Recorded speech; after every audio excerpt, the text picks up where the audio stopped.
Hello, everybody, and welcome to the penultimate Type Thursday book club. We got a good one this week.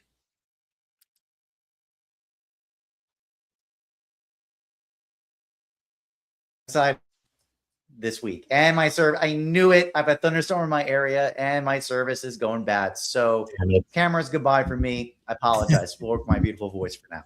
So with that said, hello, I am Thomas Jockin. I am the founder of Type Thursday. I'm here joined by Type Thursday's Los Angeles and Phoenix chapter leads, Michael and Matheo. Guys, great to see you.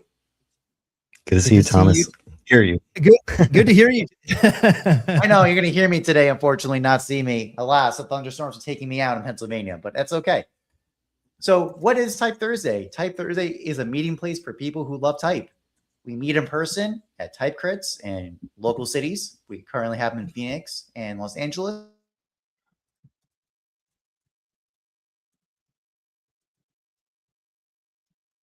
Or restart one in a city near you. I know I lost my service one more time. But when we're not at physical Type Thursday events and Type Crits, we are here at the Type Thursday Book Club, and we're thankful for you joining us today. So this week, this book, and I recommend this book, I suggested this book as the type designer in the group, is Gerrit Noordzij, The Stroke Theory of Writing. This is a very influential book in type design. It's a book I've read many times. So I'm looking forward to the reviews and feedback from my colleagues this week. We're going to review this according to 5 categories: clarity of concepts, visual inspiration, practical application, typographic insight, and overall impact.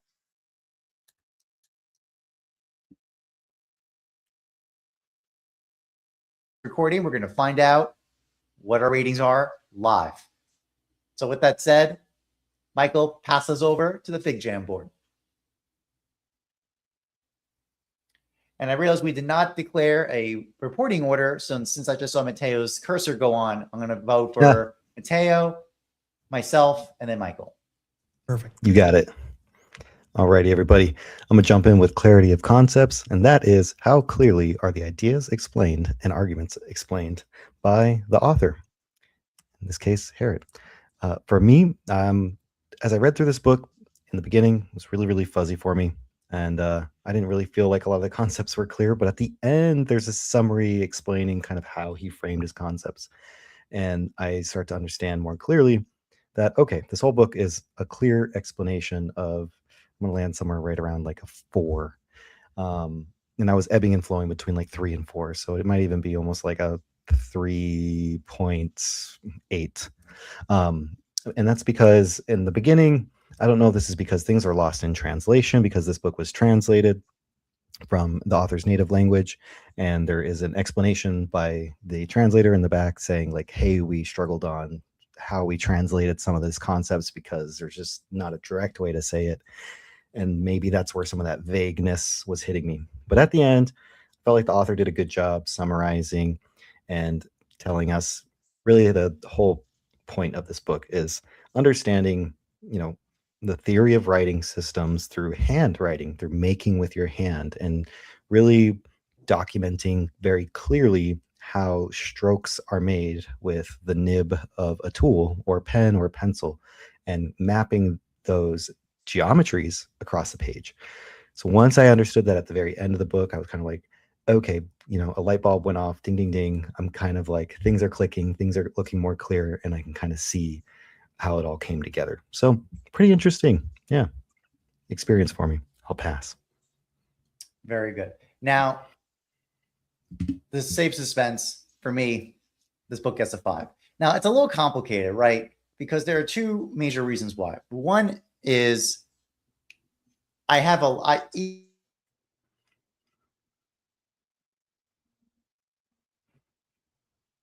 gave up. Man, tonight's not my night in internet service. So I was given this book from Joshua Darwin when I was an apprentice at Darwin Studio back in 2006, around that time period. And it's interesting because even then, actually, the main feedback back then was to use the scribble method. Like I remember being taught this from Josh, and this book was the reinforcement of that. So basically articulating about stroke value by using a kind of scribble stroke articulation. So you can mimic understanding the broaden pen logic and expansion logic of contrast, and then continuing and returning construction based on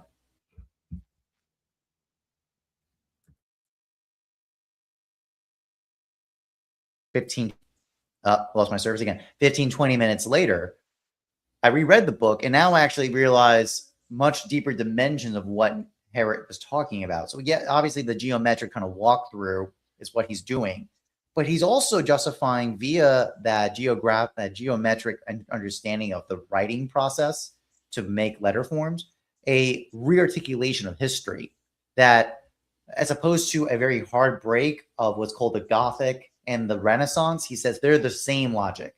And the proper split was what's called the modernist or classicism, basically of almost a David or the French Republic kind of era.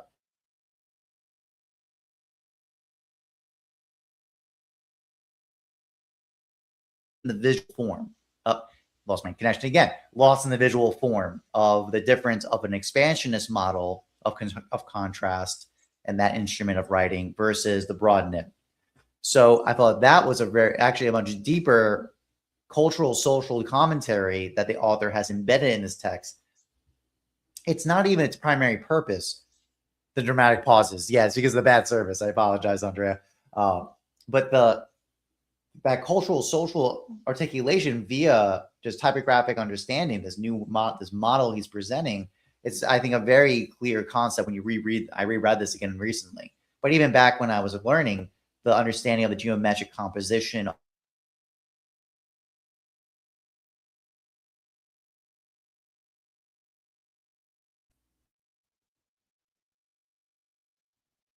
I said, that's all for me. Again, I'm sorry that this is not my network connection. No problem. It's funny because this is a perfect night for you to flex all of your knowledge here. So we'll definitely wait for you for sure. Yeah. So for me, is when I was reading this book, I realized, for all of the acquired knowledge that I've through typography and my passion for it, this book made me quickly realize there is a whole nother world out there. And I believe that my score is going to be, I'm going to put this right in the middle. I'm just going to give this a 3 because I feel that my knowledge is vast, but it's like, there's so much more to learn here. And these kind of brought up some topics that I did not even consider. And it also kind of made me revisit the history of this. And it's, making consistent angles across the page. It makes total sense. One of the first things that I remember being in like grade school and learning that, being right-handed, the way that my handwriting flows is much different than someone left-handed where they're going against the page. So even that kind of knowledge at a young age, it always stuck with me. And this really hammered it home. And I'd never considered why, these letter forms how did they even come to be? And, so this is extremely dense. It's academic. It's not an easy read, but I believe that if you're truly passionate about typography and looking for more ways to make typography and why these decisions were made, this is the book for you. But it is, again, the clarity of concepts is right in the middle for me because I feel like there's so much more to learn, and it might take a few times to do that.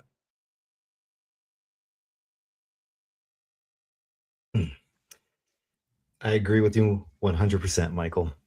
This book was very hard for me to understand and interpret in full until I got to the end when he kind of summarizes his points. I think Thomas having a mentor who introduced him to the book while also taking and learning, I guess, like typography and perhaps calligraphy, Thomas, I don't know, you can weigh in and say if you had learned that, maybe helped your understanding. And being able to translate what you learned. I don't know. But for me, it was like not having any, traditional guidance on that path. I was just like so confused until I got to the end. And he sort of like wraps up with some really cool visuals of like this cube, and it's on the cover. And he explains that the way he wrote the book is like diverging on the x-axis and the z-axis, and the y-axis is left for you as a designer to explore on your own after taking these readings. And yeah, I think there's some other cool stuff in here, like the typographic quality is dependent on the white of the word, and that is the point of departure of this theory on writing. And he kind of shows you in his final Textus example this beautifully written script that is with the negative space, the white space, is what makes it beautiful.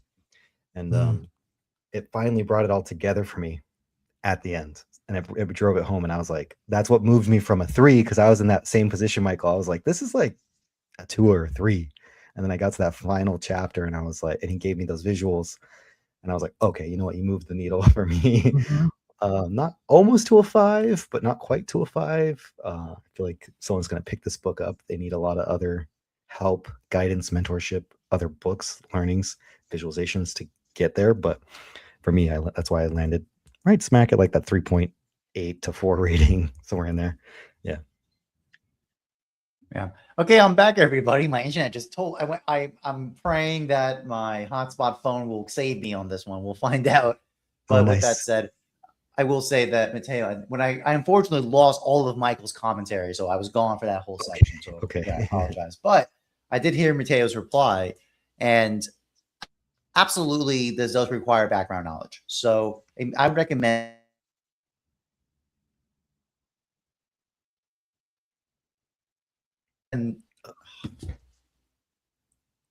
Okay, I lost connection again. What was the last thing everyone heard?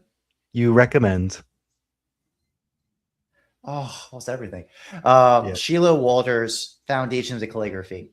So because that text was also given to me at the time I read Gerrit Noordzij, this text, The Stroke, that was a very important background text to articulate even more what Gerrit's not talking about. So that's the thing. This book is basically like everybody's boot camp into calligraphy training via a very rationalist geometric presentation. So I had that when I read it, and type designers will typically read Sheila's book. Highly recommend it.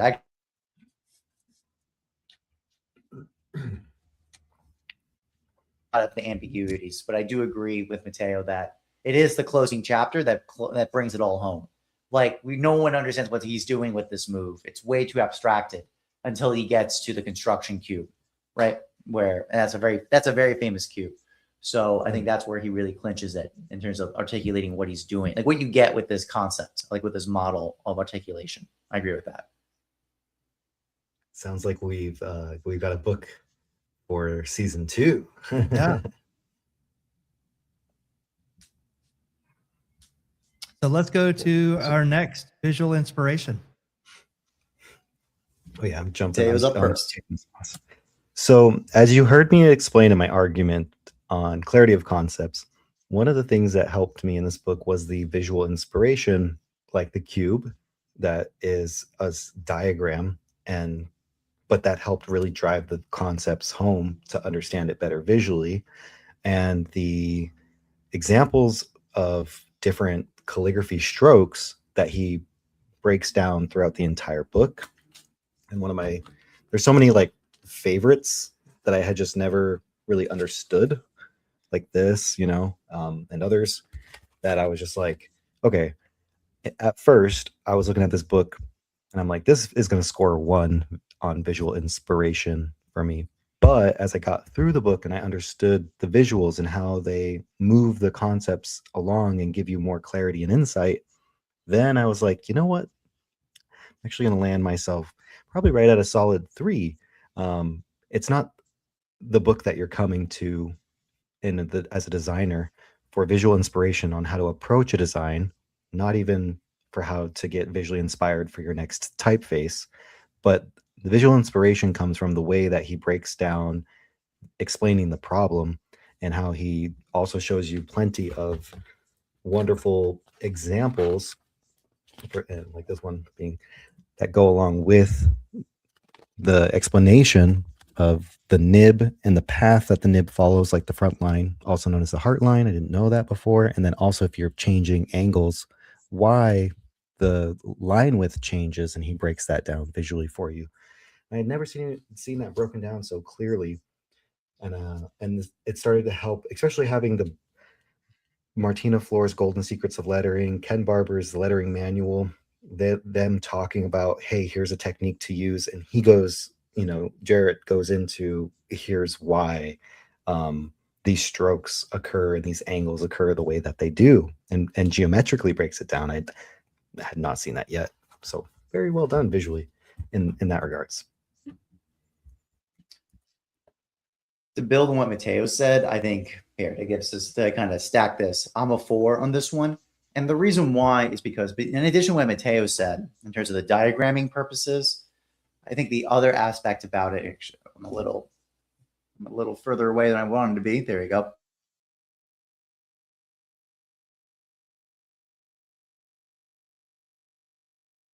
Beyond lost again. Besides the diagrams that Matteo pointed out, and really helping and clarify his ideas, is that all of the calligraphy, the writing samples he's showing you are showing you all of the models he's talking about. And in fact, I remember doing this when I first read this book as a junior designer. I reproduced the text to follow the model that he was talking about.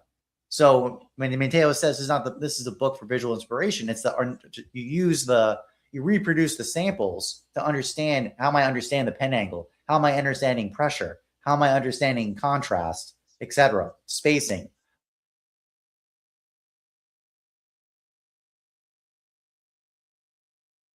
These are all handwritten by me. Oh, and by the way, another important detail, the body copy of this text is from Gerrit. It's he's not produced many typefaces, but it is from him. And it actually is an expansionist typeface, but it's actually a very beautifully readable typeface, by the way. He shows his master. I guess in some of those sense, I should almost put it a 5 for those reasons, but I will say it would be the type designers who want to train in this will get a lot from this. But for the general graphic designers, you'll be impressed with the diagramming and the general visual ability of the writing ability of Gerrit, but you won't get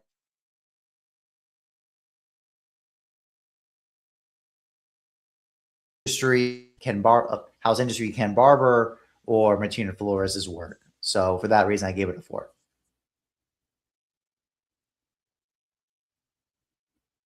Yeah, Thomas, I think that I'm right with you. I think I'm going to put this right at a 4 as well. So when I was looking at the diagrams, the one thing that I noticed was, it's revealing the hidden mechanics behind the letter forms. And I believe that if you were to read this, it'll completely change how you even look at letters going forward. And it definitely did me.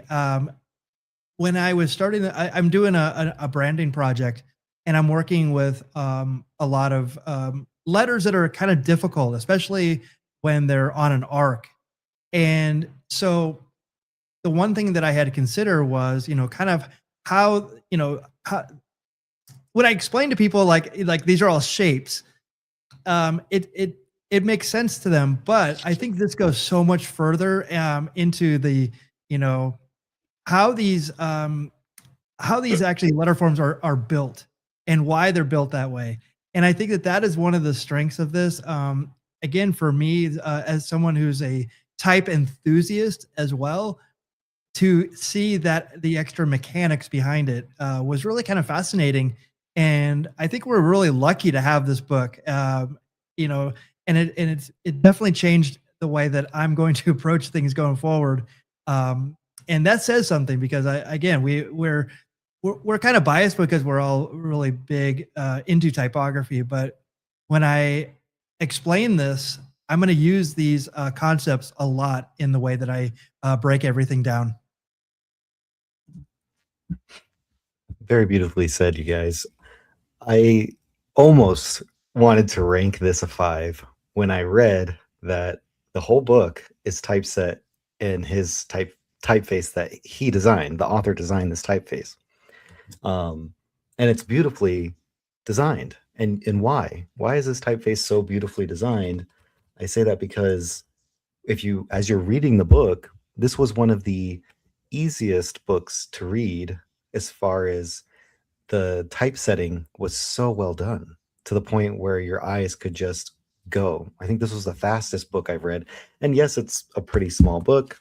And when you open it up, you can see that the typeface is it's really clean. It's really simple. It almost looks like they picked Georgia, but then as you're reading it and you examine the typeface, you realize, wait, that's something else. It's something I haven't seen before, but it's helping me read. It's helping me learn along. And the measure, which is the width of the paragraph length, is so perfectly set to where your eyes can just naturally flow without having to go way too long, like they did in How to Be a Graphic Designer Without Losing Your Soul. How to Be a Graphic. I was just thinking that How to Be a Graphic Designer Without Losing Your Soul.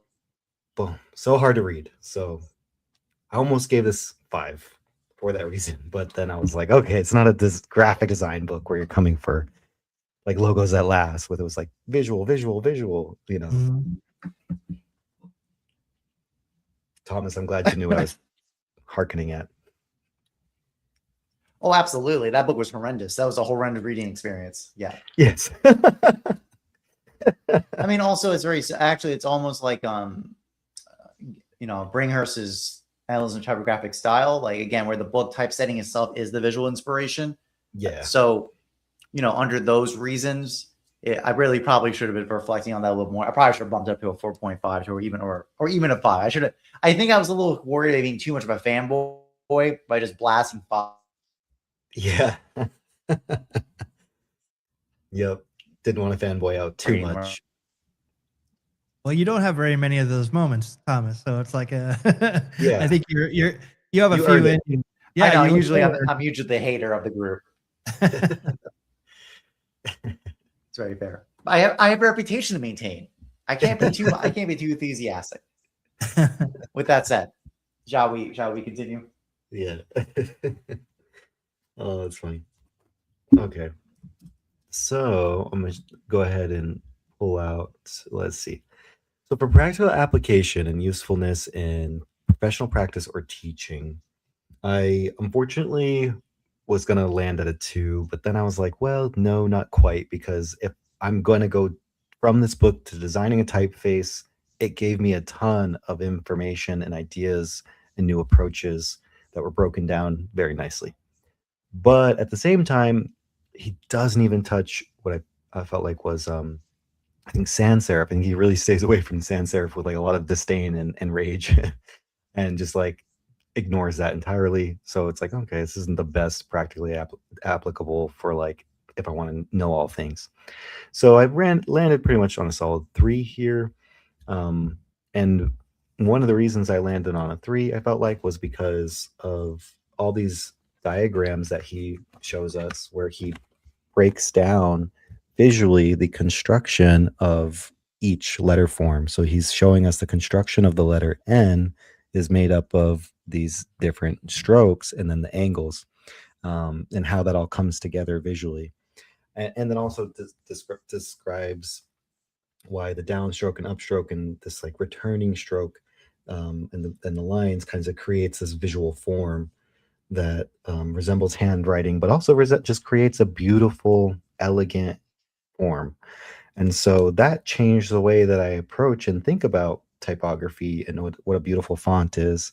And then he goes on a complete rant about the digitization of fonts and the no, what is it? Just no basis in reality of handwriting at all types of letter forms where just like a really super thin spaghetti string stroke. And it was just funny, and on those rants that he goes on. So for practical application, that's why I'm at a 3. I wasn't quite at a 5. Definitely didn't want to land at a 2, but yeah. So again, my bias is kicking in. So it depends what we're talking about. If we're talking about a type design course, this is a 5. It's not even a debatable. It might even be a 6. I want to talk about it that way in terms of its application of the type designer. If you're a graphic designer, it does actually have a lot. Now, it's almost like this book in combination with the other books we've read in the series in the season so far, and maybe some additions from season 2 in aggregate. Like if you have a lettering purpose or a logo type purpose,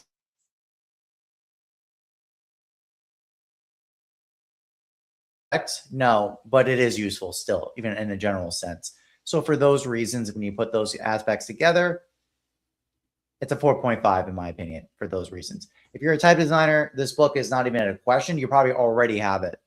You don't need me to tell you to go get this book, right? But for the graphic designer, for the letter kind of typographically minded designer who manipulates letters and uses them in a direct way, this book is absolutely one of the most practical. It is a very important scaffolded text. You're going to need other things to help you along the way, but it is incredibly, it will have big applications in your life. A lot of the secondary literature, like basically, I think Martina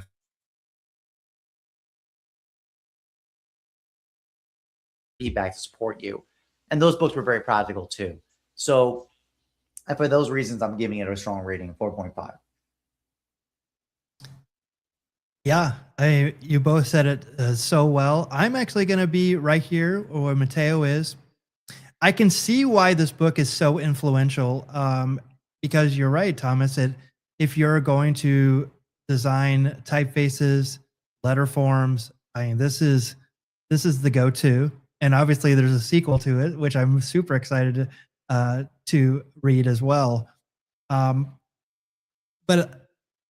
learning about this, it's not going to. If you're just a graphic designer, this is not probably going to be the book for you. If you're designing a brochure, a website, this isn't the one to go to. But of course, if you're designing anything typography based, yeah, this is the go-to. So I think it's if it was strictly for designing for typography, obviously 6, just like Thomas said. But yeah, right in the middle for most everyone that's coming into this as a traditional graphic designer. So that's where I'm going to put it, right in the middle. Pretty spot on, I would say, rating all around. And, after Thomas, you explaining, from a type designer's perspective, who's solely, in design for that purpose, this book is the de facto, right away. And it's going to score it like I would say an all-time a 5 or 6 out of, so yeah, I think for those reasons that you hit the nail on the head. There's going to be people like myself come into the industry as a graphic designer, worked in web design, UX, UI, where it's like learned how to, throughout my career, had to manipulate type. And a lot of times we manipulate type and we're like, oh, it looks off. Why does it look off? This is probably why. So this book can help you maybe get it to where it feels more optically correct. And it talks a lot about the balancing of the negative space, the space that's not there is what's going to truly lead to a beautiful typographic execution. Yeah, I mean, that's the point. I think this is a question.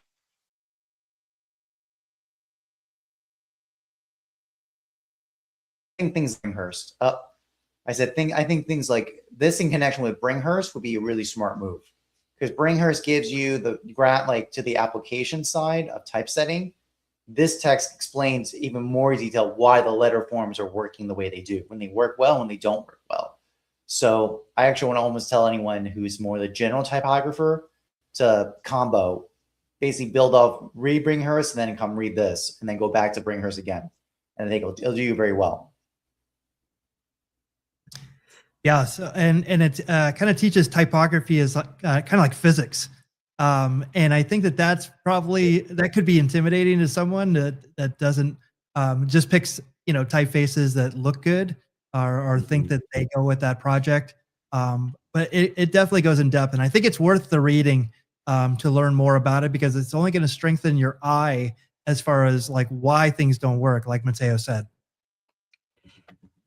And Thomas, it's funny that you said that about going back to Bringhurst, because after I finished this book, my first inclination was to pick up Bringhurst, the type Bible again, and go back, because I was like, wait, now my mind is expanded. I want to compound the knowledge, like Michael said, the way it's explained, like friggin' physics or Yeah, type physics. type physics. He explains the type physics and geometry, and I also am kind of like, I almost want like another class in geometry to compound the learning even more, so I can truly, refresh on all the knowledge, and then begin to just change. I think I'm feeling it, this change in the way that I approach and look at designs, because of the knowledge from Bringhurst and from all the books, but especially from Bringhurst and the stroke right now. So yeah. Yeah, I struggle Shout out to actually. the group. Go ahead. Sorry, I was going to say shout out to the grid section and Bringhurst's book, Shape of the Page. It's very strong. Yeah, for sure. Like I said, I struggled in geometry in high school, and I honestly, I wish I would have been taught about, like, for instance, like letter forms. I would have loved to learn like why, different angles, different, thicks to thins, like how it all works and the flow of something that looks really beautiful. Like what's the measurements of this? And I think that this is a perfect example of, like, explaining it really eloquently. To actually build on that, there's a section about, and I lecture about line and point symmetry in the Latin script. And actually just a justification for a higher practical application reading is things like, if you have the D, you have the P. If you have the B, you have the Q, lowercase form, because you can just rotate 180 degrees and you have the correct distribution of weight and shape and all that, with some modification typically of A center to D center. Yeah, I do that a lot, where I break apart letters and use those same letter forms for other letter forms, make it unique. So you're absolutely right on that. We go into the next one, typographic insight. I wonder what this is going to be. Gee whiz, I wonder. Matheo, take the floor. All right, fam. Let me dive in. So I was gonna rank it a solid 5, but then when I kind of like re-examined it, I was just like, again, he doesn't cover really anything about the sans serif font creation. Just kind of like hates on it. So, and then I was down at a 4, but I was kind of like, it feels, this book is full of typographic insights. So I'm somewhere at like a 4.5 when I landed on it at the very end. And one diagram that I really wanted to lean in and show is this diagram that's in the foreword, which I kind of skipped over at first, but when I finished the book, I went back to and read, and I realized this has a lot of useful information, because he's just kind of breaking down a diagram of like what the running translation typefaces look like versus what the running interrupted typefaces look like versus the running expansion and the running interrupted. And once you read the book, you will understand what those things mean. I didn't understand what those things meant in the beginning. I'm glad I skipped this forward and then came back and read it at the end, because it made so much more sense finally. And I was like, oh, this is why I gravitate towards, when I want something to look like super fancy and invitation, I gravitate towards calligraphy, something that's like an translation running typeface design. And versus if I want something that looks like just, legal formal, why do I gravitate towards something that's expansion interrupted, right? So yeah, I think this book kind of helped me understand why, as a designer, I gravitate towards a lot of things, and just explain so many of the typographic insights that kind of see visually, but someone finally breaking it down geometrically in this beautiful way. This book is, done so well. And something like this, even breaking down the way that like type is cast in metal, and then how it makes an impression on the page. And he just diagrams for you the way that the letters are formed, and explains kind of why that changes things, the properties of it. So that was really amazing to see.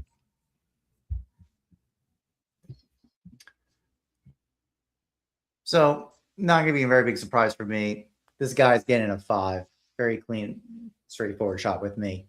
I think I can say again, the Type 9 perspective, it is the book. Basically me, part of me being a hater for almost all the other books this season has been because I knew this book was coming. Because I'm like, what everyone's talking about, either directly because he went to the KBAK, the academy where he taught, where Gerrit taught, they either went to that school or know the people who went to that school and were in that conversation.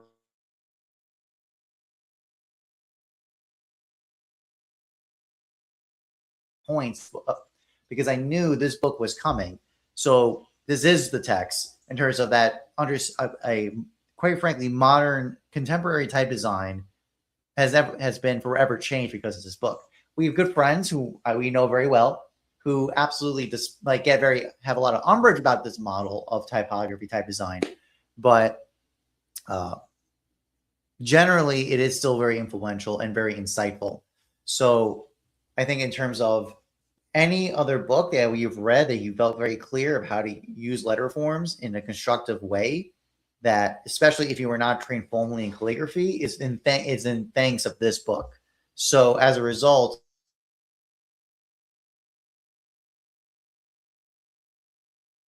do it well, and when the guys look at them, they got their insights from this text. Like even things like, for example, we don't have, for example, Ono types, James Edmondson's book. We don't have that on this list. We might have it for season 2. But for example, like he borrowed a concept, he presented, it's not really his concept originally, but he popularized it, the rule of 3, which is a derivative basically of Gerrit's point about spacing. The idea is that you can basically, when you judge the spacing of letters, you look in pairs of 3 and you move across a word and you ask, is this letter in the middle of the 3 in the middle, or is it tip to the right or tip to the left? And you adjust accordingly. That's a derivative. It's a very useful concept, but it's derivative of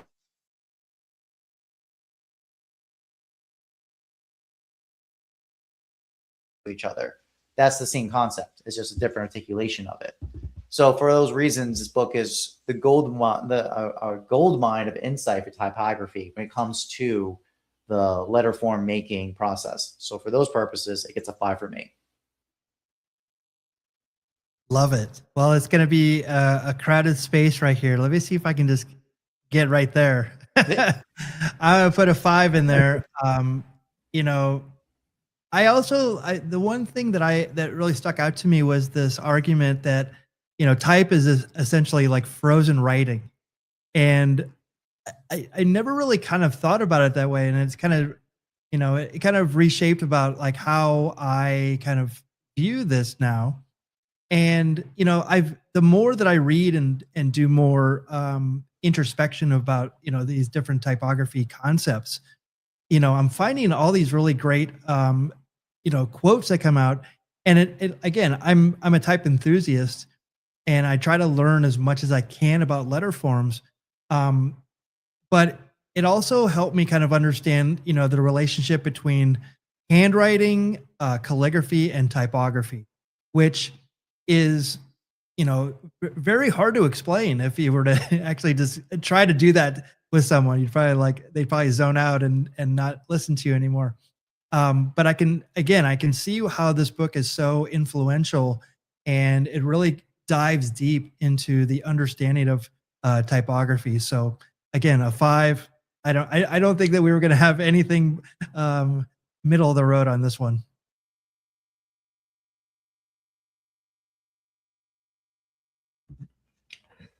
Yeah, again, the major note for me is basically take this with Bringhurst. You got yourself a great type education. Like I feel like you've got yourself a large base covered. Oh yeah, absolutely. And yeah, Michael, we're at Type Thursday. We're the kind of people who get excited about these differences and nuances of like typography and hand lettering and calligraphy. But even there, like I have had someone early in my career, or when I started to discover Type Thursday, someone trying to explain those differences to me, and I was just like, what? My head was spinning, you know. And so the years later, I wrap my head around it. Now reading these books, I really have a clear understanding of it, but also in the practice of calligraphy rehearsal, you see the connections between calligraphy and the motion of the hand to typography and the way that letters are sort of crafted in some cases, right? Because there's a whole argument that he makes here that like in some of these typefaces just say, you know, screw all and don't even bother, which is pretty funny. Yeah, you'll definitely have a different appreciation for typography if you have to build your own system. And I think that if you didn't have this, like you wouldn't know where to start. Like I feel like just even just kind of knowing the basics of this, even though it's again it's dense, and it's not for it's not for everybody. But I again like learning more and going deeper into this is really fascinating. Yeah. Going on. Yeah. Overall impact. Alrighty, fam. Let's jump in here. So for overall impact, the way that the author explains the concepts and the way that it all comes together at the end of the book, there's this reflection and this aha moment that I had where I can see there's this a lasting relevance and influence on the design field because I haven't seen any other author detail the history of evolution of calligraphy and handwriting into typography. And he challenges you to rethink about the way that it's been history has been documented. He challenges you to think about, I think it was, you know, the Dark Ages and the Middle Ages and how there's this sort of like just kind of clustering things together and claiming that there's this history and study of letter forms is it's done and over. And he's like, no, this is still an issue. This is still evolving. There's still more to be discovered. There's still a lot of things that aren't clarified. And he's sort of changing the frame of thinking and changing the narrative. And for that reason, I landed on a solid 5. I was like, okay, this book is just doing the damn thing and making us change the way we look at our industry. And as the entire type industry has. Oh, okay. I thought you were done. Wow, my connection is doing real bad right now. So I'm just gonna be quick. That's it. That's it for me. Go ahead.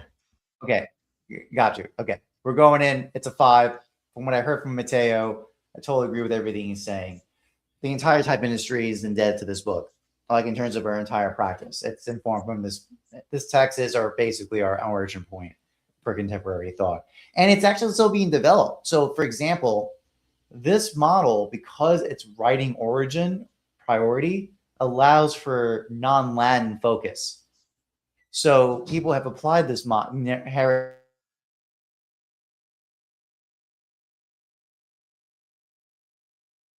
Arabic as well. So these script systems. So the very fact that even though this book is incredibly ethnocentric, like it's aggressive, it is extremely aggressive in its ethnocentrism. It's actually, there's one section where he's basically making a very strong stance in contrast to the Islamic tradition, specifically the relationship of the black and the white. He's making a charge, slightly ignorant, thinking that, oh, well, all Arabic is literature. It's all black. That's not totally true. There are letters that don't connect and negative space. And I can show you 1,000 calligraphy diagrams from Arabic that clearly they understand negative space. And they are thinking that same mode of the negative spaces would hold the letter together. They are thinking that.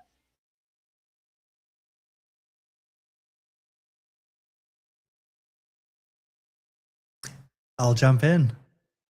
Again, this is going to be a very crowded space. I think that I'm going to.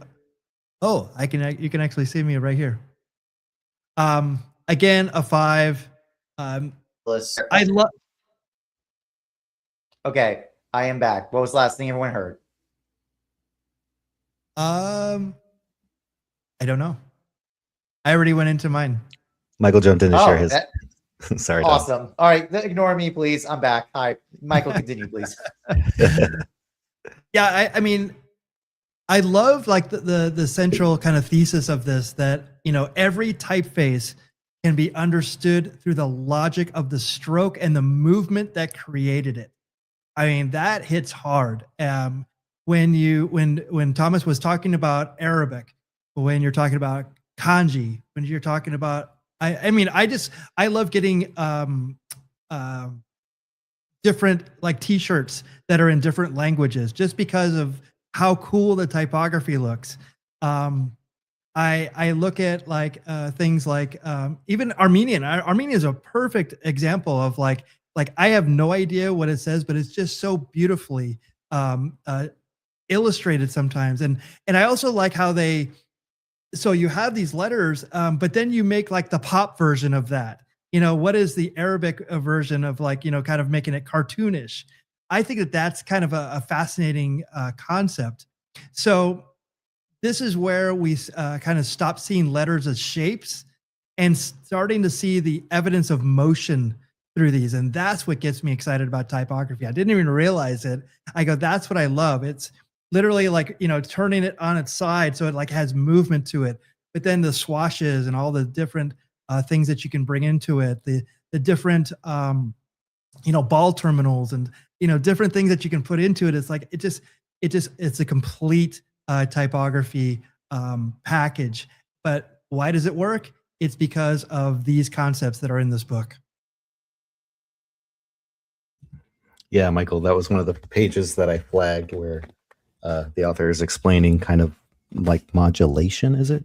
How the sine wave angle basically changes, right? And how that changes the flow of the stroke, like Michael's saying here, and like what comes out, and just the architecture of the letter changes and shifts.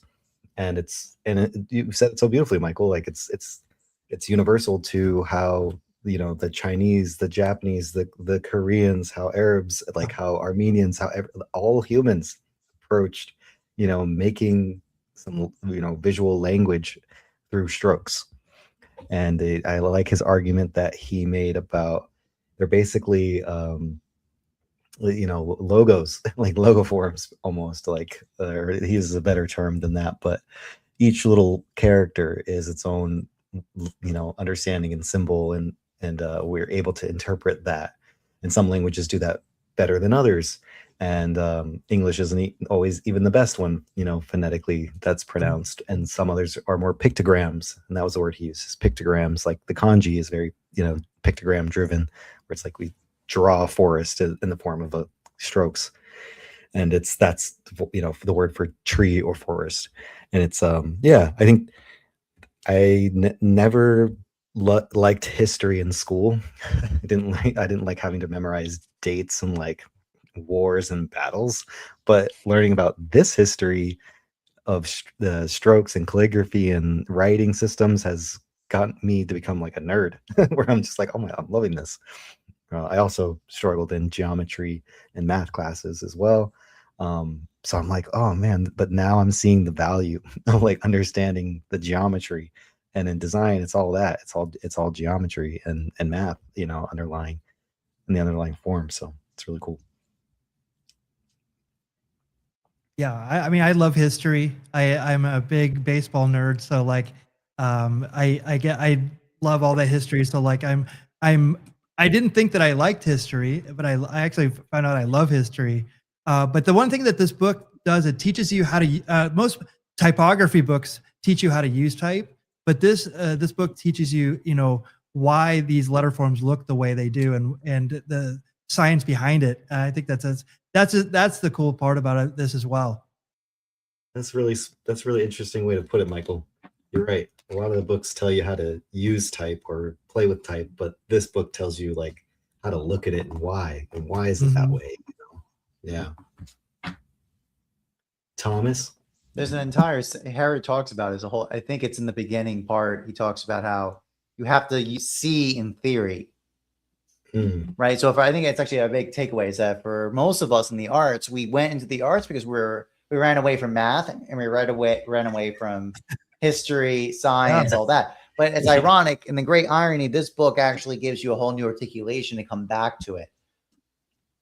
And there is a subcategory, there is a subpopulation of designers that got very interested in via geometry, got very interested in science, analysis, and articulation in this kind of analytic.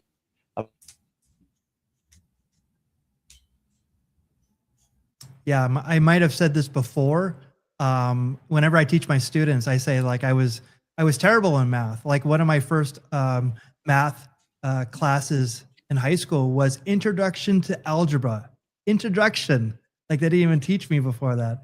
And I say to them, as a graphic designer, I use math every single day because I have to. And so getting good at it is important, but also like this is a perfect example of this. Is like, you know, why geometry matters, why these numbers matter. Yeah, in proportion. Why? Because Proportion, in math, yeah. I hated fractions and fractional numbers and all that stuff and division. And now it's like I divide every day because I'm like, Right. here's my primary heading. Let's divide that by 2 or 3 or 4 to come up with like a heading set where they're proportional and related to each other. So all things are Yep. divisible by the common denominator. And I'm like, oh my God, I hated this stuff in school, and here I am like loving it now because it's explaining why this design system works, this typography system works, Yeah.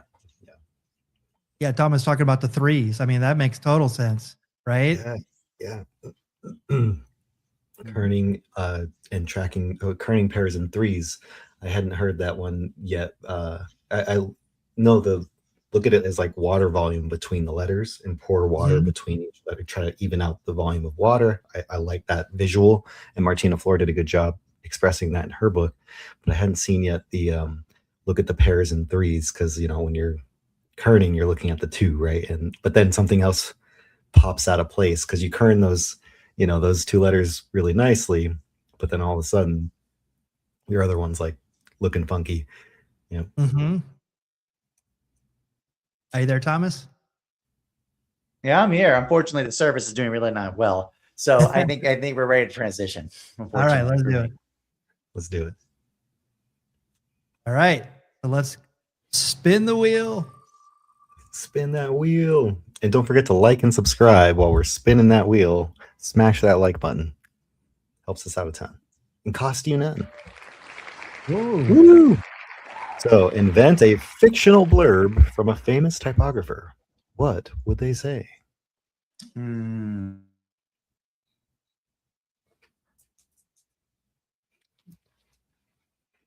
Which typographer? That's what I'm thinking. Which one? Eric Spiekerman would instantly, of course, Eric Spiekerman would love this book. He would talk. It would. You basically say there's no other book to read. Like, this is the best book to read. I think Eric Spiekerman would definitely say that. Who else? I can think of a bunch of people. That's the first one that came in my mind. I think for me, John Baskerville would be like, F off. And that would be his only saying.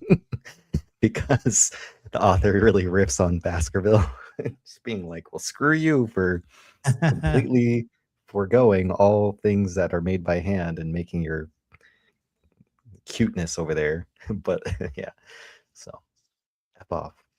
Baskerville. Baskerville. Who knew that people had such hate? There's so much hate. How about Robert Bringhurst? How about before there was typography, there was writing, and not to forget, the difference. That's Bringhurst actually makes a statement. He says typography is idealized writing. I remember him saying that. Oh, okay. Wow. That's right.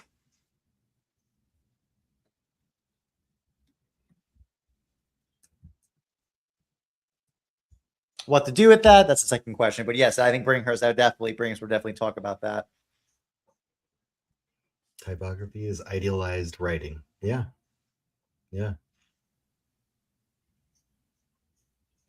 Andre is using Baskerville right now for a project. We picked up on that at the same time, Michael. That's so funny. I love it. I always thought Baskerville was very beautiful, as well as the Bodoni, the other fonts out there that are based on it, like Asanas. And this was the first time where I had a type designer criticize Baskerville, and I was like, wait a second. Kind of made me re-examine Baskerville in a way where I'm like, but if we didn't have that, we wouldn't have certain aesthetic. So it's interesting. Yeah. I keep in mind too. Oh, go ahead. Oh, I know as soon as I talk, he's gonna come back. yeah, Michael is exactly is in tune. Yeah, when I was first starting my career out in Los Angeles, like Baskerville was like being used a lot. So everywhere. I was never a person that used it a lot for that reason, because it was being Yeah, overused. it's being overused. Well, it's also Yeah. being revived. And you guys remember Mrs. Eves? Oh, of course.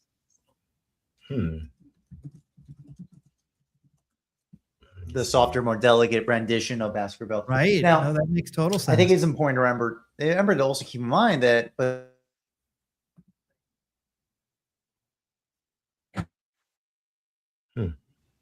am I here? Okay.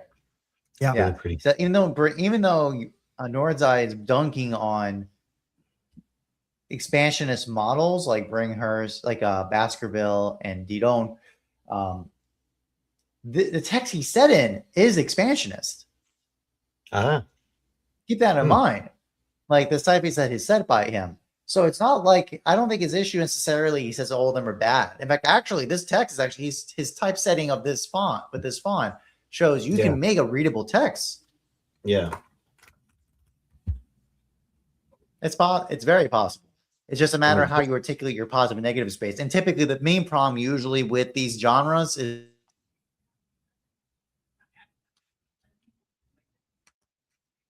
that's typically the problem. The too bright. Say that again. Say that again. The typical problem is they're too bright. The contrast between thick and thins are too extreme. So they're meant for larger typesetting purposes. Oh, and his is not extreme. The contrast of this typeface that he uses the whole book is very neutral, would we say? It's not, yeah. It's moderate. There's some contrast, but moderate. It's really beautiful. The more I look at it, and it's so easy to read. So it's very well designed. Hold on. Yeah. No.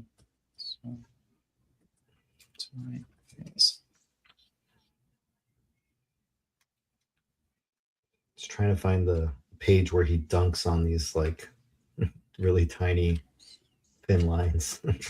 He goes hard. I think I basically did a double take. I read the paragraph once and then read it again because I was like, did he really just say that? did he go that hard on these people? It was funny. Yeah, I can't find it. Alrighty. Great book. Great book. Yeah. Alrighty, fam. Well, for season 1, we are coming. Sorry, gang. I know connection cut. I apologize. Yeah, no Matheo, take it from here. I'll take it over. For season 1, we are coming to a close, and as we're approaching the finish line, we decided as a team and as a community, since all you fans have been watching along with us, that we would love to do a season 1 recap with you all, and that's going to be on July 2nd. Before that, we have the typography idea book, which will be next Thursday. So we've got another book to read in the week between now and next. And on June 25th, Type Thursday will be in person. And after that in-person event, we will be online for the recap, a special edition. Lots of fun things to come. So thank you guys for tuning in. Definitely like and subscribe. It helps us and supports the growth.